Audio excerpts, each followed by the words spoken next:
past 4 weeks ay faithful to finish, no? So, disclaimer lang po. Ipagpaumanhin nyo, hindi ko kayang i-deliver yung mensahe ng purong Tagalog. Pero susubukan ko sa abot ng aking makakaya. Okay? Okay lang ba sa inyo yun? Sige. Ihanda po natin ang ating pandinig at puso para tumanggap sa Panginoon sa umagang ito. Amen? So pagpapatuloy po natin ang ating pag-aaral. Yung teksto po natin ang gagaling sa Acts 20, 22 to 24. Parang medyo hindi gumagana to. Sige, next slide na lang po. Okay. So sinabi kanina, no, nung nagpatotoo si Jerome, tsaka si Nancy, napakabilis ng panahon po, ano. Nung nakaraan, nag-check ako ng social media account ko. Lumabas yung mga pictures ng mga anak ko nung mga maliliit pa sila, yung memory. So, 13, 15 years ago, ayita mo na maliliit pa talaga yung mga bata, di ba? Tapos, parang kahapon lang. Ngayon, ang lalaki na nila. Amen. Na-realize ko, ang bilis lang pala talaga ng panahon. At sinabi nga ni Nancy kanina, August 31 na ngayon. Bukas, isang tulog na lang, September, kakanta na tayo ng Whenever di ba? So, mag-practice na kayo kasi bukas, kakantahin na natin yon.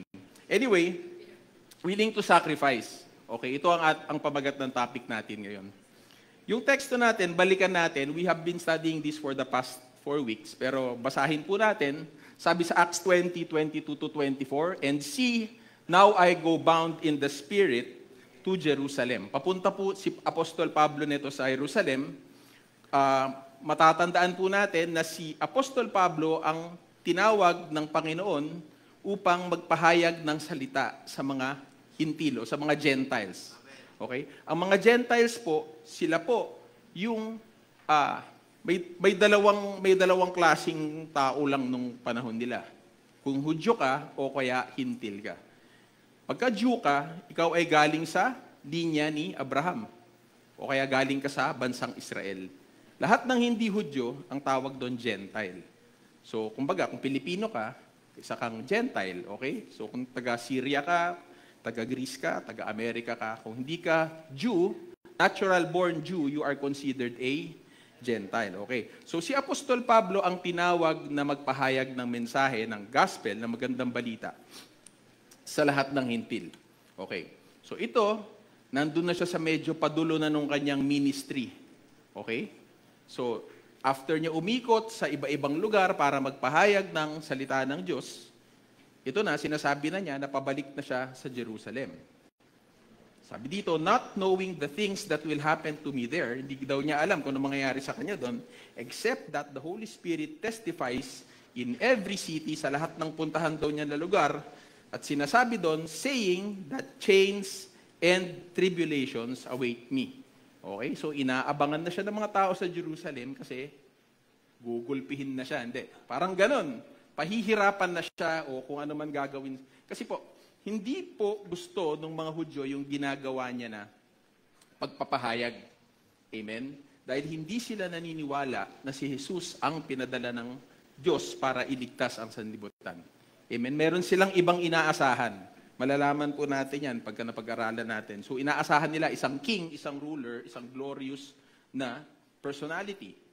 Pero hindi. Di ba? Ang dumating ay isang humble child na ipinanganak sa sabsaban. Okay? Anyway, sabi niya dito, but none of these things move me. Hindi ako naapektuhan ng mga ganitong bagay. Nor do I count my life dear to myself. Hindi na mahalaga sa akin yung buhay ko. Sabi niya gano'n. Bakit? So that I may finish my race with joy. Okay? Sinasabi niya, kasi kung iisipin ko, na pagdating doon, may threat sa buhay ko, pag iisipin ko yun, mapipigilan ako. At hindi ko magagawa yung ipinagagawa ng Panginoon sa akin.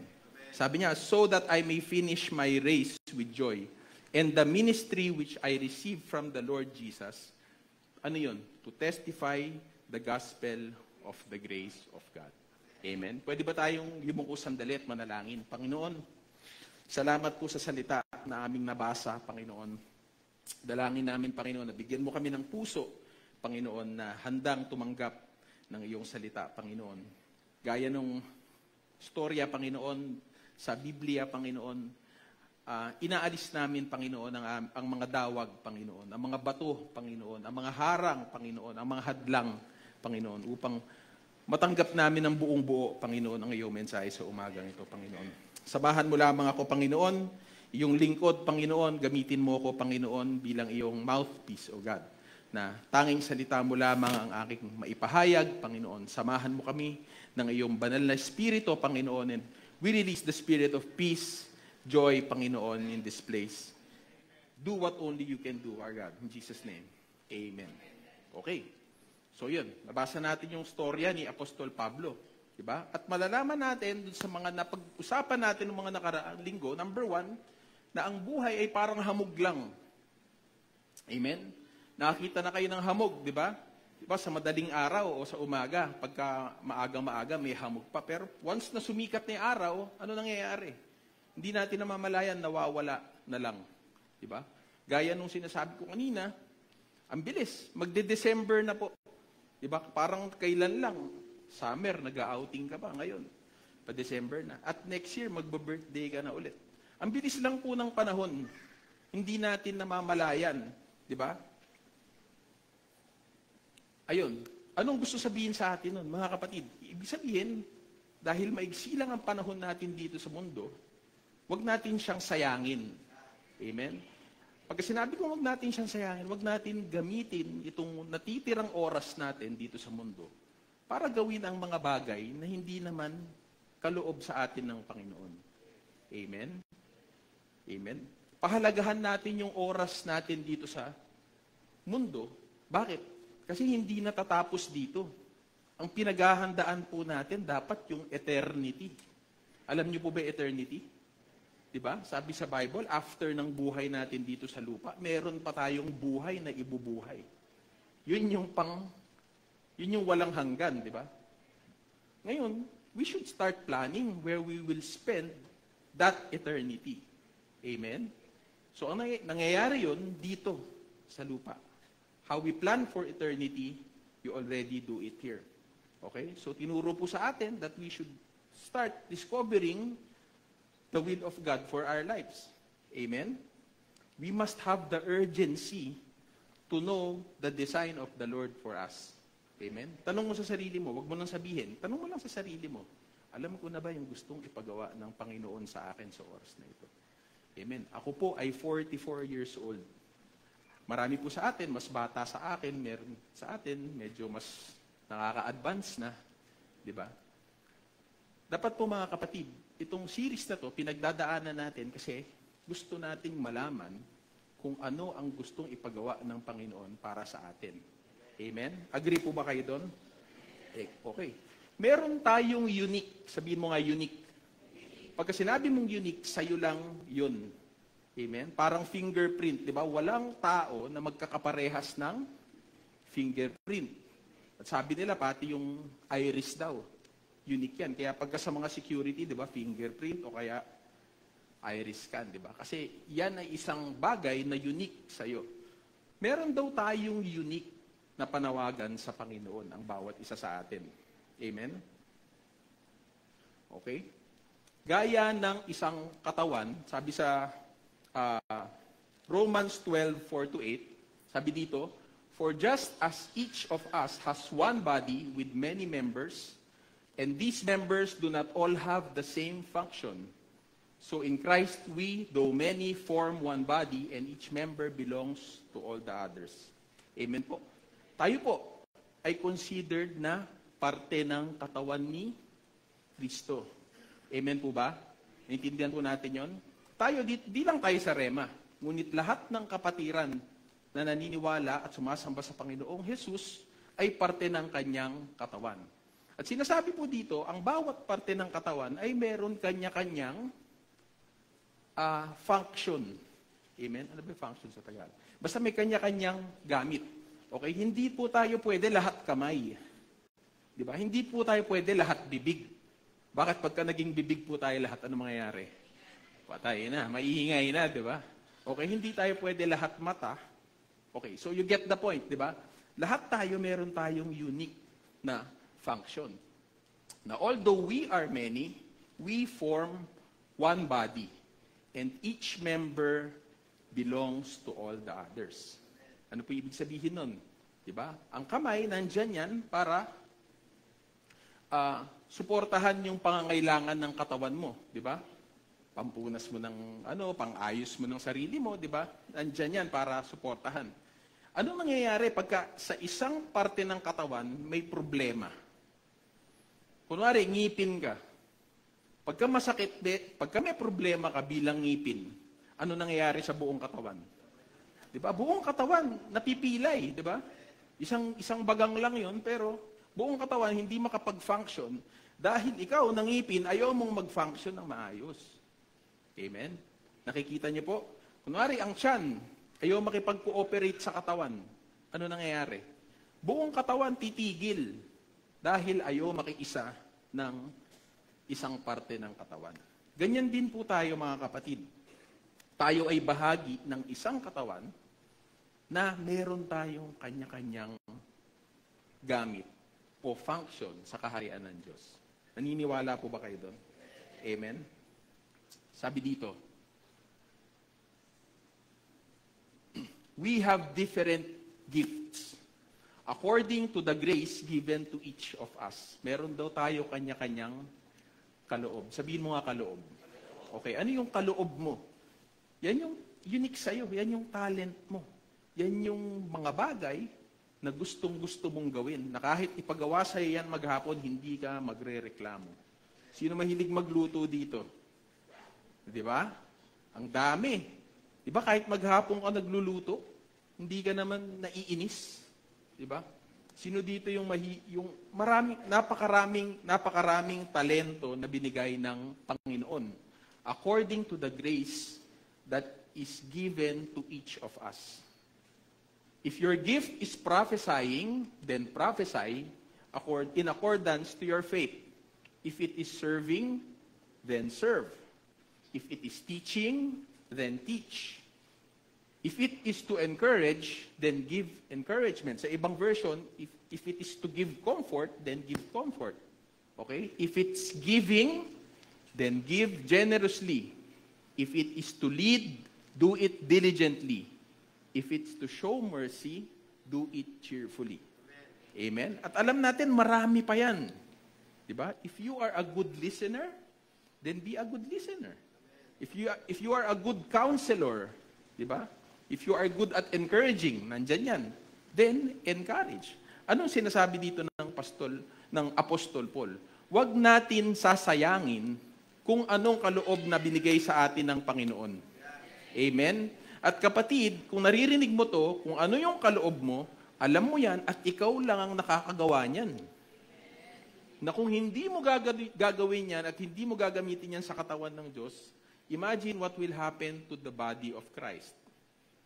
Amen? Kung ngari, balik tayo sa ngipin. Kung ikaw nga yung ngipin na yun, anong gagawin? Kapag ayaw mong umayos, bubunutin ka. Di ba?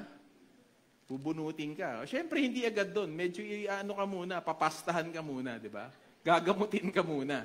Pero kung ayaw mo talagang magpaayos, ayaw mo talagang umayos, walang choice. Bubunutin ka. Bakit? Kailangan kumilos nung katawan. Amen?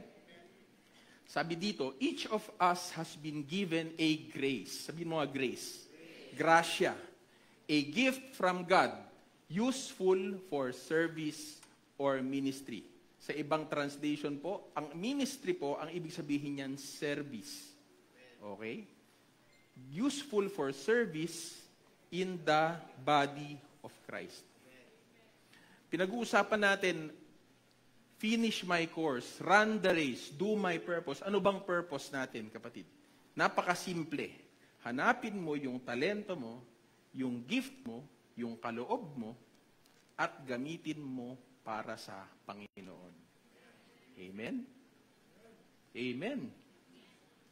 Kung OC ka, hindi pantay yung Christmas decoration. Parang isang bola na yun, medyo mababa. Ibig sabihin, may mata ka para sa bagay na yun. Anong gagawin mo dun? Gamitin mo sa Panginoon. Amen?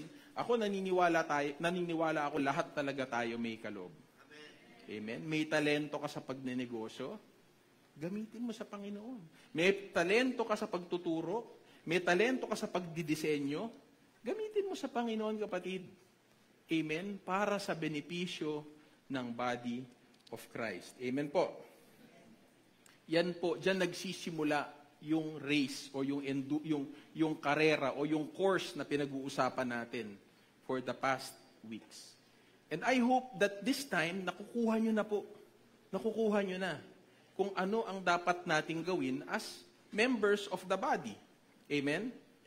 Hinalintulad ni Paul yung buhay Kristiyano natin sa isang karera. Amen? At yung karera ito, hindi ito sprint o mabilisan. Mga kapatid, patagalan ang usapan dito. Amen? Sino dito yung mga nakakasali sa fun run, sa office? Ganon, di ba?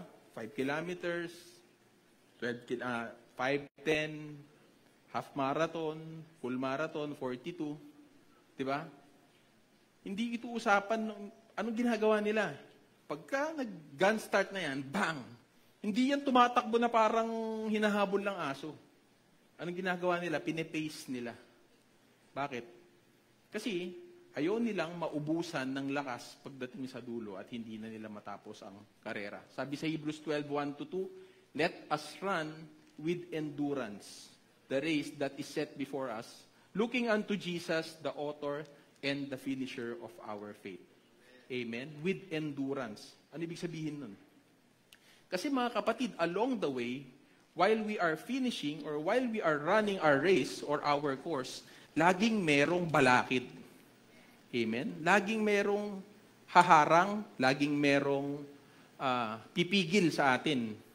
Amen? Sa akin, karanasan, kasi hindi naman ako tumatakbo, pero nagbabike po ako ng mga long distance. Diba?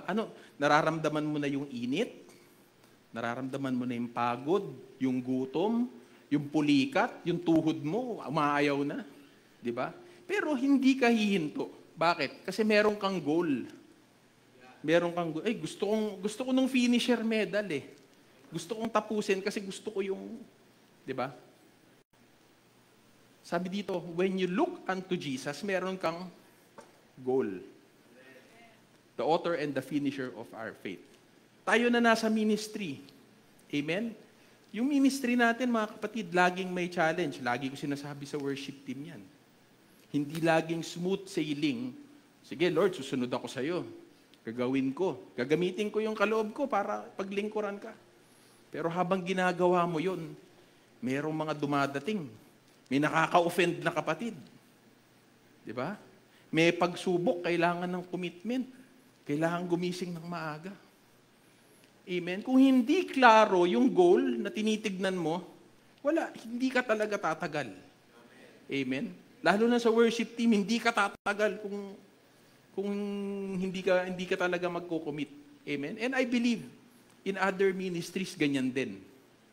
Lalo na siguro dito, pagka nagpipreach ka na, parang minsan, lagi natin naririnig, ang hirap, kasi lagi may preparasyon. Well, malaki talaga ang nakaatang na responsibilidad para sa isang tao o sa isang kapatid na nagpapahayag ng salita ng Diyos. Kasi hindi siya pwedeng magsalita ng kanyang sariling opinion lang eh. Amen?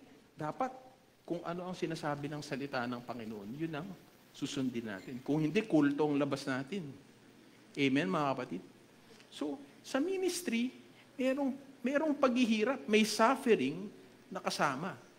And what will make us finish our race is that when we look to the author and the finisher of our faith, which is Jesus. Sabi din sa 1 Corinthians 9:24, run in such a way as to get the prize. Amen? O sige na nga, brother, magsisimula na nga ako. Pero pagka nagsimula na yung di ba? Parang yung mga nakikita ko minsan sa fun run, sumasali ng fun run, pero pagka simula na, naglalakad na lang talaga.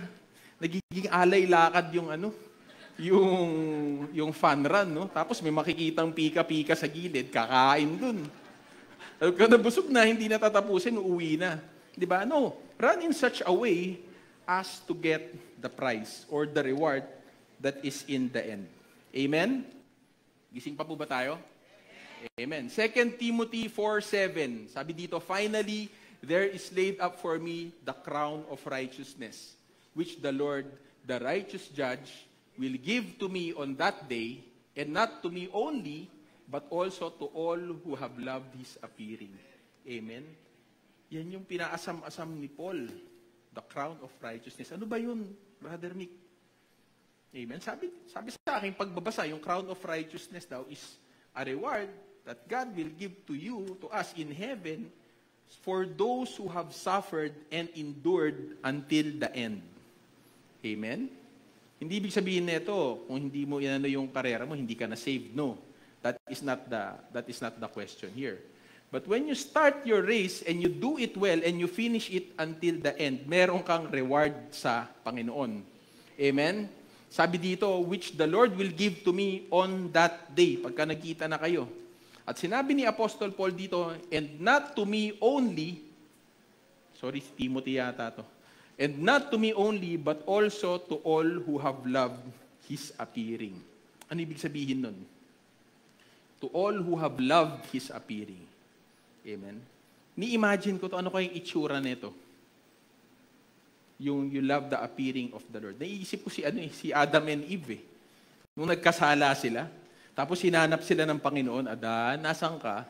Sa tingin nyo ba nagpakita yung Panginoon, si Adam parang, I love the appearing of the Lord. Palamang nagtago yun, di ba? Kasi hindi niya pinagawa yung pinagagawa ng Panginoon sa kanya. Amen. Punta tayo dun sa parable of the talents. Alam niyo po ba to? Hindi ko na nilagay dito, pero ikikwento ko na lang sa inyo. Merong isang master na nagbigay ng sa kanyang tatlong alagad ng talents. Yung talents dito para siyang coin. Okay? So yung isa, binigyan niya ng 5, yung pangalawa, binigyan niya ng 2, yung pangatlo, binigyan niya ng 1. Okay?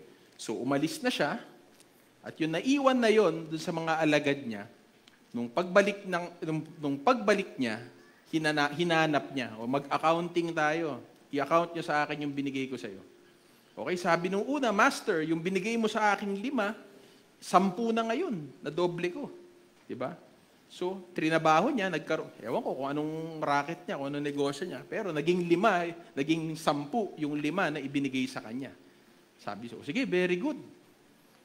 Tapos yung pangalawa naman, Master, yung binigay mo sa aking 2, naging 4. So, na-doble din. O, sige, good. So, yung pangatlo na, hinanapan na niya. Master, yung binigay mo sa akin, dahil alam ko na malupit kang amo, binaon ko sa lupa para hindi mawala. Ito, susoli ko na. Di ba? Sabi nung master, nagalit yung master, di ba? Sana nilagay mo na lang yan sa bangko, nagka-interest pa yan. Di ba? Pero anong ginawa mo? Itinago mo, hindi mo ginamit, hindi mo pinalaki, hindi mo pinalago. Sa madaling sabi, walang kwenta. Amen? At anong ginawa niya, di ba? Magalit siya doon. Kung ano yung isa na binigay niya doon sa huli, kinuha pa niya. Diba? At binigay sa iba. Amen? So yung kwento na yun, parang iniisip ko, parang tayo din no? Nung dumating yung master niya, yung ikatlong servant, ayaw niya yung pagdating ng master. He did not love the day of the appearing of the master. Diba? Kasi alam niya na meron siyang pagkukulang. Amen? Pagdating sa langit, tayong mga Kristiyano, di ba? Anong gusto nating marinig pagdating sa langit? Gusto nating marinig, pag akyat natin doon, sasabihin sa atin, welcome, well done, good and faithful servant. You have been faithful with a few things, naging tapat ka sa mga maliliit na bagay, I will put you in charge of many things. Come and share your master's happiness. Napakasarap pakinggan, di ba mga kapatid? Amen? yung may longing ka na gusto kong makita yung master kasi mayroon akong ire-report na maganda sa kanya. Mayroon akong ibabalita na maganda sa kanya. May kinahinatnan yung mga binigay niya sa aking kaloob. Diba? Amen? Kaya kapatid, kung sa tingin mo yung kaloob ng Panginoon sa'yo maliit lang, gamitin mo pa din. Dahil sabi dito, kung naging tapat ka sa maliit, diba? Pagkakatiwalaan ka ng Panginoon sa mas malalaking bagay. Amen? So, ito, recap lang po ng pinag-aralan natin. Itutuloy na po natin. Nandito po tayo nang galing last week. Sinasabi dito na ang pagsunod sa Panginoon, hindi laging madali, di ba? And it involves a cost. Amen? At sa Tagalog, yung cost, may kapalit na halaga, tama ba? O may value, di ba? Sabi dito, sa Luke 4:17, di ko na pala nasulat dyan yan. Pero napag-aralan natin, di ba? Sometimes the cost of following Christ could be our property, our work, or our family, di ba? Minsan, yan yung mga bagay na gini-give up natin para makasunod tayo o makapaglingkod tayo sa Panginoon. Amen po? So minsan, may mga nami-miss ka ng mga okasyon. Minsan, may hindi mo na pagbibigyan na minsan, kailangan mong umabsent. Di naman lagi, pero minsan, di ba? Nangyayari po yan. Okay. Sabi dito sa 2 Timothy 3:12, yes, and all who desire to live godly in Christ Jesus will suffer persecution. Okay? So isa to sa mga bagay, isa to sa mga cost that we have to pay when we want to follow the Lord. Sabi mo nga, persecution. Okay? Anong ibig sabihin yan? Pag-uusig. Di ba? Hindi yan. Kasi ang Panginoon mismo, naranasan niya yan sa kanyang ministry. Amen?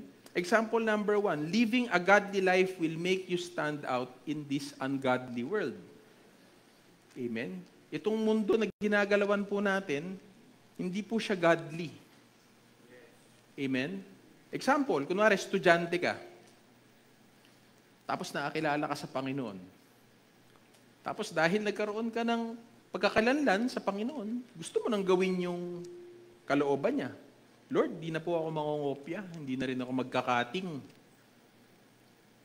Tapos hindi na ako mangongopya, hindi na ako magkakating. Pero pagdating mo sa school, andiyan yung barkada mo. Tara, tayo sine. Di ba? Pero alam mo sa sarili mo, no Lord, di ba, nag-promise na ako sa iyo, hindi na ako magkakating classes. Di ba? Bakit? Yung mundo, hihilahin ka at hihilain para palayo. Amen? Diba? At anong mangyayari, diba? Sabi dito, the bolder you stand, the more you will be hated. Diba? Uusigin ka, ba't hindi ka na sumasama? Dati, killjoy naman nito. Nag-Bible ka lang, naging ganyan ka na. Diba? Anong mararamdaman natin? Pero totoo pong nangyayari yun, diba? Kapag sinimulan nating magdesisyon na sumunod sa Panginoon, andyan ang mundo para usigin tayo. Amen? So ito yung sinasabi na we must suffer persecution. Okay? Sa trabaho din. Hindi lang naman yan sa eskwela, sa trabaho. Di ba? Pagkatapos ng shift, tara, inom na. Di ba? O kung saan-saan ka pa yayayain. Pero mga kapatid, hindi ka ila sa Panginoon yung mga ganyang bagay. Alam niya na mangyayari yan at mangyayari sa atin yan. Kaya anong sinabi niya? Stand firm. Amen? Yung suffering na to, hindi ito yung suffering kapag meron kang ginawang mali o may kasalanan ka at pinagdudusahan mo yung bunga ng kasalanan mo. Amen? Ito suffering for the elect, for those who are saved. Hindi yung suffering because of sin. Amen? Kunwari, naging unfaithful ka sa asawa mo, di ba? You will definitely suffer in your family. Di ba? Hindi ito yung sinasuffer hindi ito yung tinutukoy na suffering dito. Amen? Kunwari, meron kang ginawa. Nagnakaw ka, nahuli ka. Magsasuffer. Ay, ito Lord, ito yung suffering ko. Praise the Lord. Hindi yun. Mali yun. Hindi yun ang tinutukoy dito. But suffering when you do the will of God. Amen? Amen. Okay. Ito pa, the bolder you stand, the more you will be hated.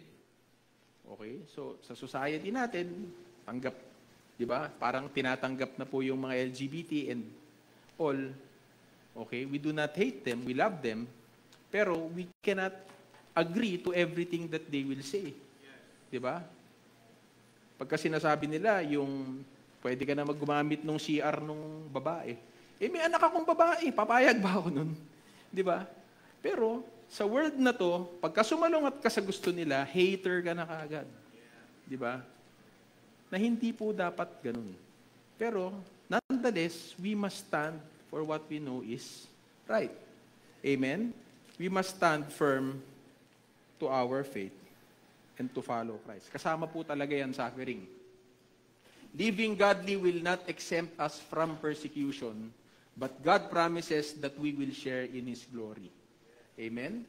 Kung kasama ka sa hirap, kasama ka din sa sarap.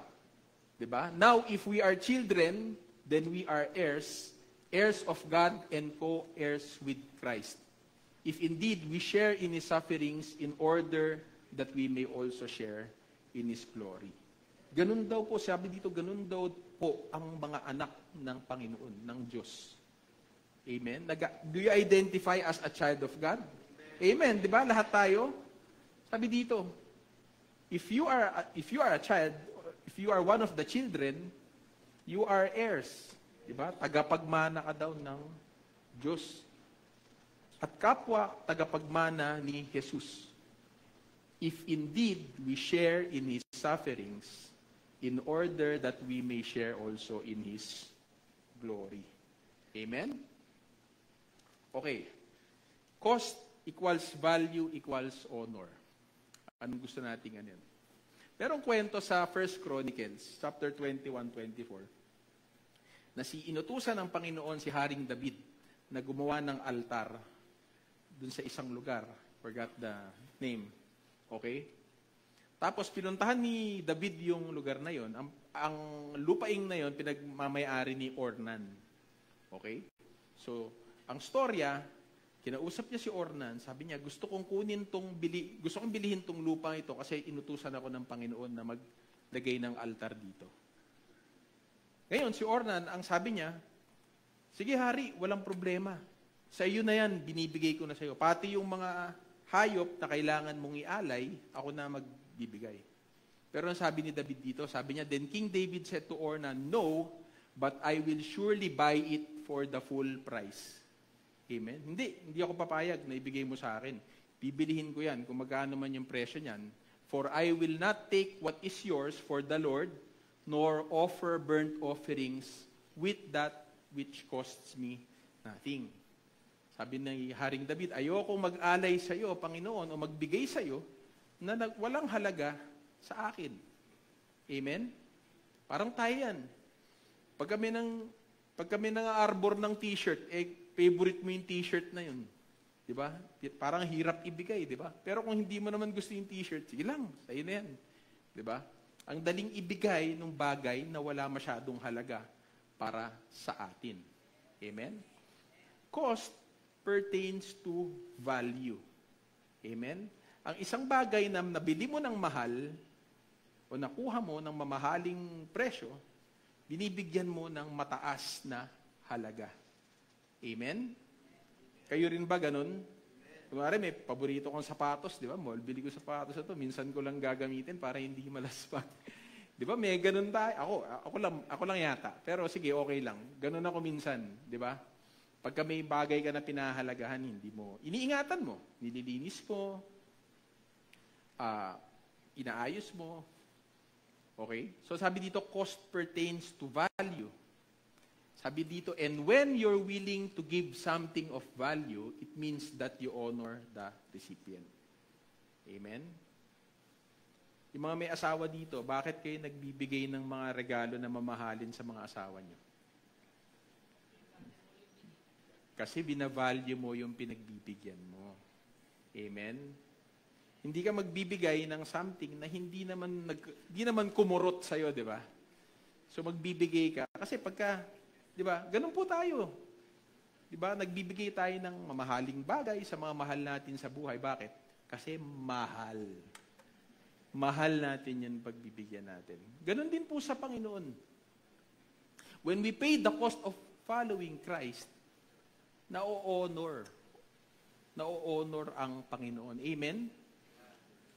Hindi tayo yung Lord, I will serve you pag madali lang, ha? Pero pagka mahirap na, pagka medyo napapagalitan na ako sa ministry kasi ayoko sumunod, ayoko na rin sumunod sa'yo. Di ba? Hindi na ako magpapaschedule. Naku po. Sounds familiar. Anyway, di ba? When we pay the cost of following Christ, we honor who? Not our leader, not ourselves. We honor God. Amen? We honor God when we do that. Okay, may tanong ako. Do you know how valuable you are to God? Alam mo ba kung ano ang halaga mo sa Panginoon? Okay? Sabi sa 1 John 4, 9-10, this is how God showed His love among us. He sent His one and only Son into the world that we might live through Him. This love, not what we love God, this is love, not that we love God, but He loved us and sent His Son as an atoning sacrifice for our sins. Okay? Gaano ka kahalaga sa Panginoon? Ganito ka kahalaga. Si Lord, nang dahil nga bumagsak ang sangkatauhan dahil sa kasalanan ni Adan, may plano na siya kaagad for redemption. Diba? Itong anak kong si Jesus, ipapadala ko, gagawin ko siyang tao. At pag tao siya, mamumuhay siya ng buhay na walang kasalanan at mamamatay siya sa krus. Okay? Bakit? Para yung mga nilikha ko maligtas. Ganoon ka kahalaga sa Panginoon Diyos. You are worth the life of Jesus. Diba? Nakikita mo, kapatid, kung ikaw, bumili ka ng mamahaling relo, alahas, singsing, kung ano man para ibigay sa mahal mo sa buhay. Imaginein mo kung gaano kamahal ng Panginoong Diyos. Naiaalaw ko yung anak ko, kung yung Diyos, alaw ko yung anak ko na mamatay para sa buhay ng mga tao. Nakikita mo kung gaano kalaking value ang binibigay sa iyo ng Panginoon. Diba? Sa ulo mo, sa ulo ko. Diba? Ganon kalaking halaga ang kayang bayaran ng Panginoong Diyos para ikaw, ako, at lahat ng mga nandyan sa paligid, maligtas. Amen? Amen. Would you pay the price to obey God? Ganon kalaki yung halaga mo sa Kanya, ha? Anong halaga ng Panginoon para sa iyo? Would you come to church on Sunday? Consistently? O online na lang? Kasi convenient. Amen. Would you take up ministry and service people? Willing ka ba na gamitin yung mga kaloob mo para maglingkod sa Panginoon at sa mga kapatiran? Are you willing to pay the price to obey God? Are you willing to bring your tithes and offering? Amen. Are you willing to give a full measure of commitment? Amen. Isa lang ang na-fitting response natin, mga kapatid, dun sa ginawa ng Panginoon. There is only one fitting response. And it is to serve Him and His. Amen. Ano yun? His people, His church. Amen. Having heard this, meron ka pa bang i-withhold sa Panginoon? Di ba? Wala na. Wala na dapat. Wala na dapat, mga kapatid. Amen po ba? Amen. Sabi sa 1 Samuel 2:30, for those who will honor me, I will honor. Pagka pinahalagahan mo daw ang Panginoon, pahalagahan ka niya. Amen? Excuse me.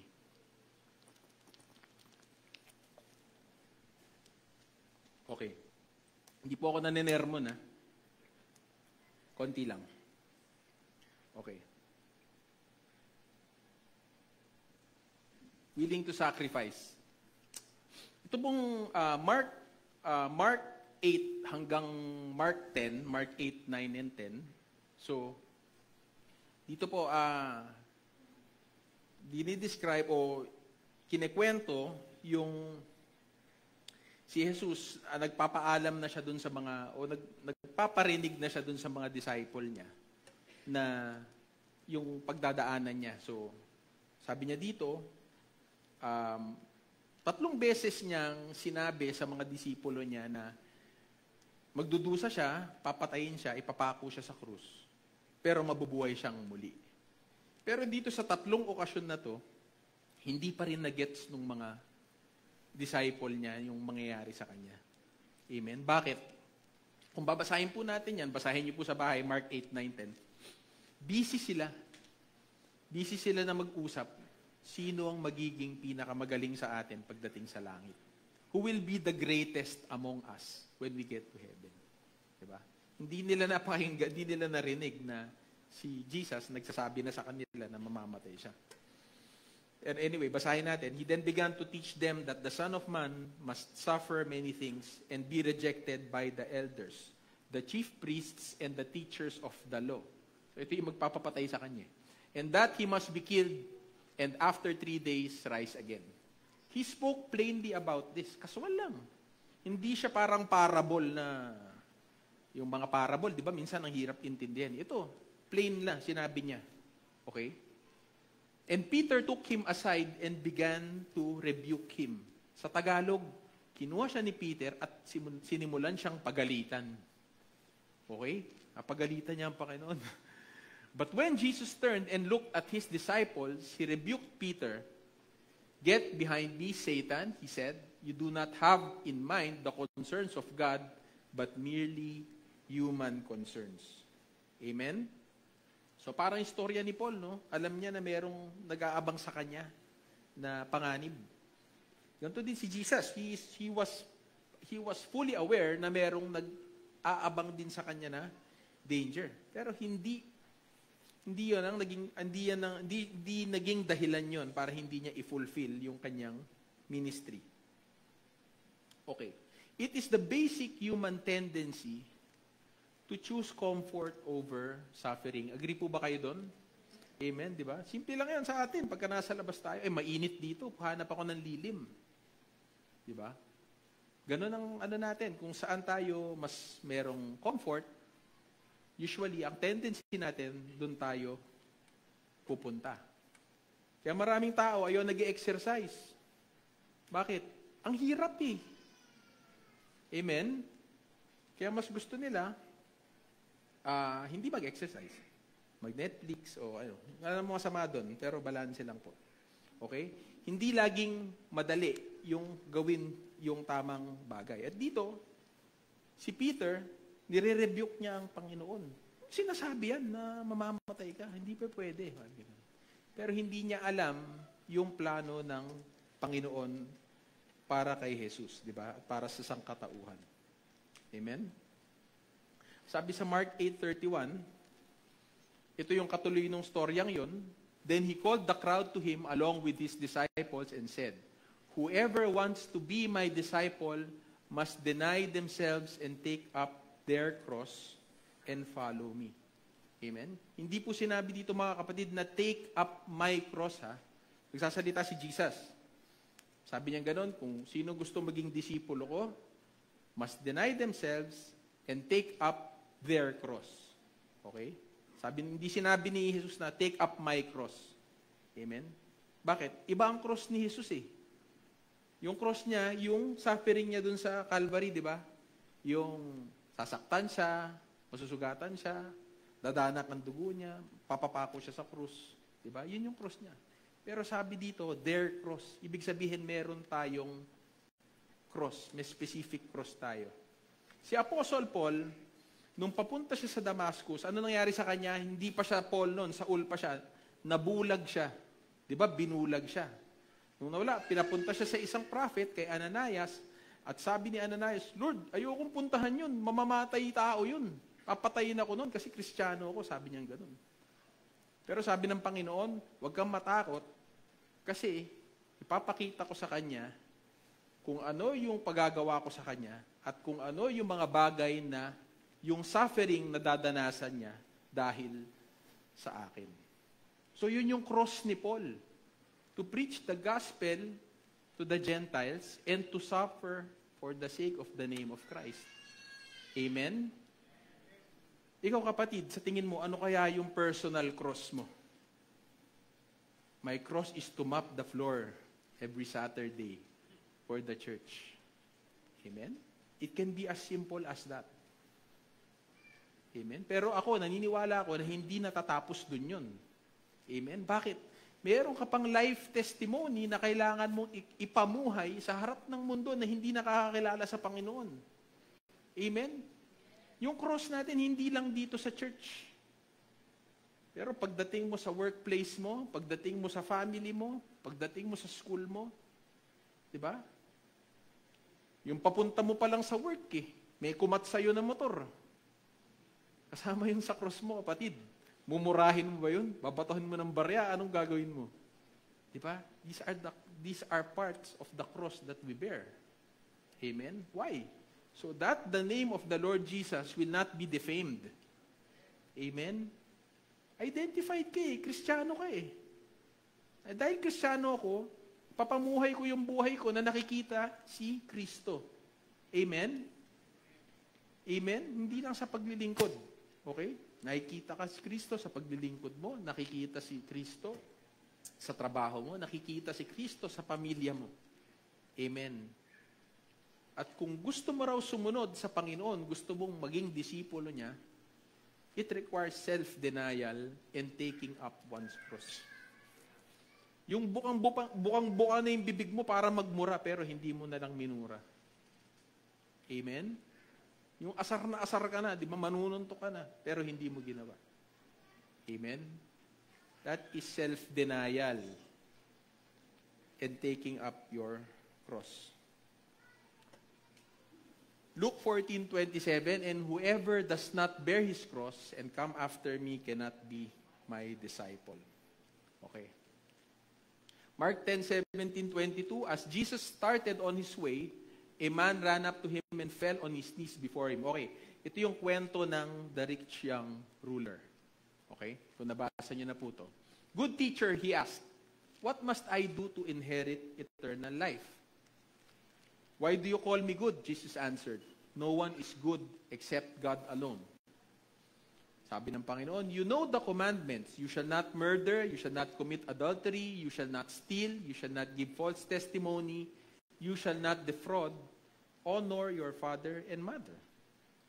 Sabi ng ruler, Lord, anong gagawin ko para so I will inherit eternal life? O I will be saved? Simply.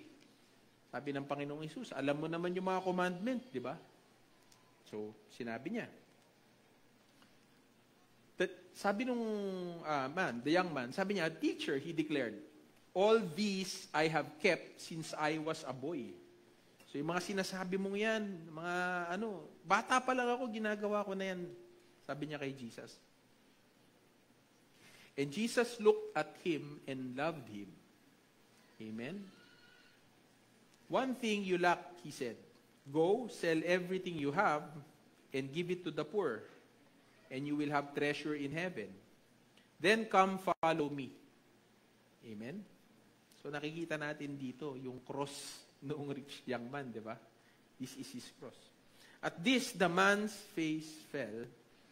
He went away sad because he had great wealth. Amen? May panawagan yung rich young ruler.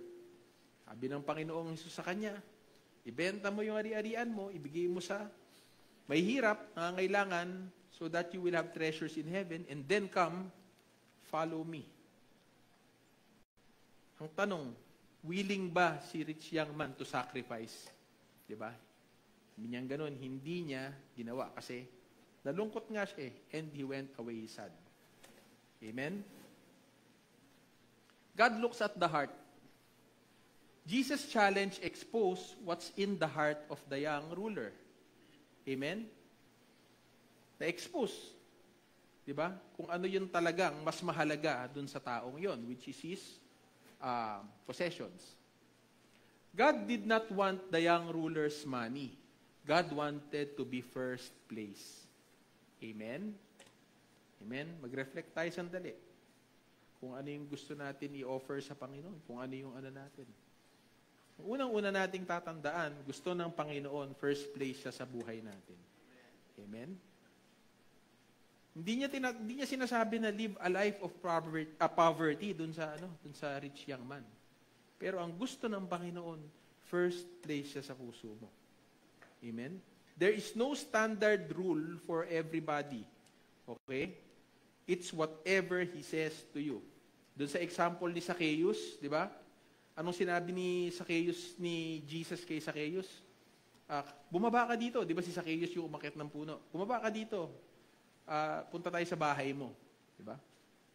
Pagdating sa bahay ni Zacchaeus, sabi niya, Panginoon, kalahati ng kayamanan ko, ibinigay ko sa mga may nangangailangan, may hirap, at lahat ng mga dinaya ko, binalik ko yung pera nila 4 na beses.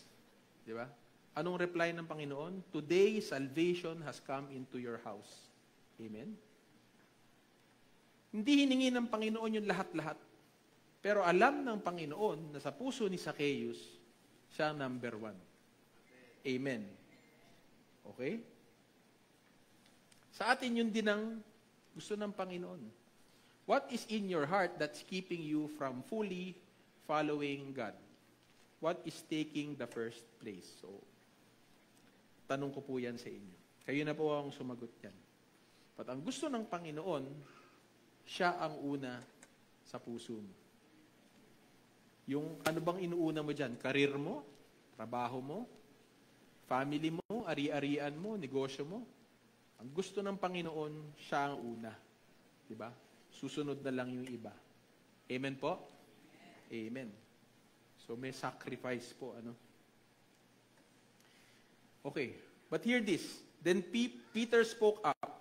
We have left everything to follow you. Sabi niya sa Panginoon, Panginoon, kami iniwan na namin lahat para sundan ka. Sabi ni Jesus sa kanila, truly, I tell you, Jesus replied, no one who has left home or brothers or sisters or mother or father or children, family, or fields for me and the gospel will fail to receive 100 times as much in this present age, homes, brothers, sisters, mothers, children, and fields, along with persecutions, and in the age to come, eternal life. Ano sinasabi ng Panginoon? Wala na nagsuko ng kanilang pamilya, ari-arian, wealth. Diba? Wala na nagsuko ng mga ganitong bagay. Ang hindi makakatanggap times 100. Amen? Dito. Diba? In this present age and in the age to come. Ibig sabihin yung reward ng pagsunod sa Panginoon, hindi lang sa langit, pero hanggang dito, sa present na buhay natin, pwede natin ma-experience. Ito yung hindi nakita nung rich young man. Imagine, if he had such great wealth, and he was able to give it up, times 100 mo yun. Yun yung naghihintay na reward sa'yo, sa kanya, kung nag-give up niyo yun. Amen? Huwag nating panghihinayangan, mga kapatid. Amen? God is able to restore 100-fold whatever you are willing to give up for Him. And not just in heaven, but also here, in this present age. Habang buhay ka, mararanasan mo yun. Amen? Amen. Parang offering thought, ano? Pero, hindi lang naman kasi pera yung binibigay natin sa Panginoon, di ba? Yung sinusurrender natin sa Kanya. Amen. Okay. Malapit na po tayong matapos. Servanthood is the path to greatness. Sabi sa Mark 10:35-45. Then James and John, yung dalawang disciple, the sons of Zebedee, came to him. Teacher, they said, we want you to do for us what we ask. So meron kaming request na, Lord, gawin mo para sa amin. Ha? Sabi niya, what do you want me to do for you? They replied, let one of us sit at your right and the other to your left in glory. So parang sinasabi niya, pagdating mo sa langit, yung isa sa amin, ilagay mo sa kanang kamay mo, yung isa sa kaliwa. Sabi dito, you don't know what you are asking, Jesus said. Can you drink the cup I drink or be baptized with the baptism I am baptized with? So parang sinasabi niya dito, are you willing to take part in my suffering? Okay? Sabi nila, we can. They answered. Jesus said to them, you will drink the cup I drink and be baptized with the baptism I am baptized with. So sinasabi niya, sige, sama-sama tayo. But to sit at my right or left is not for me to grant. These places belong to those for whom they have been prepared. Amen? So may plano ang Diyos, di ba? Siya ang nagdidikta niyan. When the 10 heard about this, they became indignant with James and John. Naasar sila. Di ba? Uunahan mo pa kami, ha? Uunahan niyo pa kaming magkapatid kayo, ha? Di ba? Then Jesus called them together and said, you know that those who are regarded as rulers of the Gentiles lord it over them, and their high officials exercise authority over them. This is not so with you. Sabi niyang ganon. Instead, whoever wants to become great among you must be your servant. And whoever wants to be the first must be a slave of all. Amen? Kung gusto mo daw na umangat, matuto kang maglingkod. For even the Son of Man did not come to be served, but to serve, and to give His life a ransom for many. Amen? Isip ko lang, no? Yung ruler na inaasahan ng Israel, king, glorious king, na paglilingkuran nila, di ba? Pero ang dumating sa kanila, ano? Servant. Servant leader. Di ba? Jesus is our greatest example of service. Amen? Kaya kung tayo ay maglilingkod sa Panginoon, ang pamantayan talaga natin dapat lagi ang Panginoong Jesus. Amen? Hindi yung leader natin, hindi yung pastor natin, hindi yung Bible study teacher natin. Why? Because we are only human. And sometimes we also fail. Amen? But if our standard is Jesus Christ, hindi tayo mabibigo. Amen? Amen. To serve like Christ. To find joy in serving and benefiting another. Amen?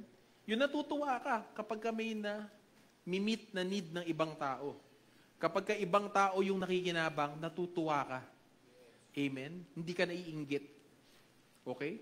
When you serve like Christ, you remove a burden from someone. Amen? You are being a part of someone's prayer being answered. Lord, mag-provide ka naman sa akin kasi kailangan ko ng pera. Diba? Ikinausap ka ng Panginoon, uy, yung brother, yung sister, may pangangailangan. If you are a part of someone's prayer being answered, you are serving like Christ. If you are meeting someone else's need, di ba? Kapag inuuna natin yung mga pangangailangan ng iba over ours, yun yung totoong love. Di ba? When we enjoy being godly. Di ba? Yung paglilingkod na to, kung makikita natin, nakabase to sa isang salita. Yung salitang love. Amen? Sabi mo nga love. Amen. Sabi dun sa tinanong ang Panginoong Jesus, what is the greatest commandment? Yan, ganun. Ang sagot ng Panginoon, love the Lord your God with all your being. Diba? Heart, soul, mind, strength. Lahat-lahat ng sayo. Mahalin mo ang Panginoon with all your being. And the second is, sabihin, hindi lang isa. The second is love your neighbor as yourself.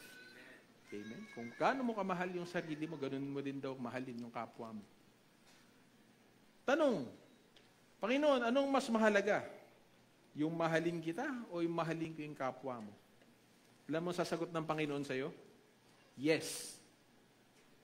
Anong mas mahalaga dun sa dalawa? Ang sagot niya sa'yo, yes. Kasi hindi mo magagawang mahalin ng Panginoon kung hindi mo mahal ang kapwa mo. Amen. Lord, mahal lang kita, pero ito, wala pa kailam dito. Hindi. Di ba? Sabi sa Bible, whoever, di ba? Pagka nagbigay ka ng tubig sa nauuhaw, nalalamove rider, mahal mo ako, di ba? So, ganon natin minamanifest yung pagmamahal natin sa Panginoon when we love our fellow men. Amen? Amen. Patapos na po tayo. To serve the will of God, follow the steps of Christ. Pursue what He pursued, live what He lived. Live what He lived is to take up your own cross. Amen. Ito na po ang last verse ko. Romans 12:4-8, for each of us, ito po yung binasa natin kanina, has one body with many members, and these members do not all have the same function. So in Christ, we though many, form one body, and each member belongs to all the others. We have different gifts according to the grace given to each of us. If your gift is prophesying, then prophesy in accordance with your faith. If it is serving, then serve. If it is teaching, then teach. If it is to encourage, then give encouragement. If it is giving, then give generously. If it is to lead, do it diligently. If it is to show mercy, do it cheerfully. Amen. Brothers and sisters, there is a call for you to participate in the ministry. Are you willing to answer? Amen. Tayo po'y tumayo. Father God, we thank you, Lord, for